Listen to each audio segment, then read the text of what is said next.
জনগণের প্রত্যাশা অনুযায়ী চাপ মুক্ত থেকে দুর্নীতি বিরুদ্ধে কাজ করতে চান দুর্নীতি দমন কমিশনের নতুন চেয়ারম্যান বিচারপতি A.K.M. আসাদুজ্জামান। দায়িত্ব নিয়ে দ্রুতই দুদকের ভাবমূর্তি ফিরিয়ে আনার প্রত্যয়ও জানান তিনি। সকালে রাজধানীর সেগুনবাগিচায় দুদক কার্যালয়ে প্রথম অফিস করেন নবনিযুক্ত চেয়ারম্যান এবং দুই কমিশনার। বিকেলে গণমাধ্যমের সাথে আলাপকালে নিজেদের এই পরিকল্পনার কথা জানান তারা। দুদকের চেয়ারম্যান বলেন, জনগণের প্রত্যাশা পূরণে স্বাধীনভাবে কাজ করতে চান তিনি। এদিকে নবনিযুক্ত দুই কমিশনার বলেন, শুধু কথা নয়, কাজের মাধ্যমেই নিজেদের যোগ্যতা ও সক্ষমতার প্রমাণ দিতে চান তারা।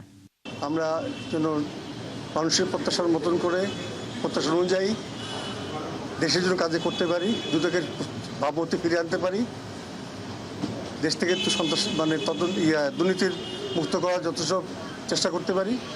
আমাদের জন্য আপনারা দোয়া করবেন, আমাদের কাজ করা শুরু করে দেন। ইনশাআল্লাহ আগামী দিনে ভালো ফল আমাদের আনবো বলে আমাদের প্রত্যাশা আছে।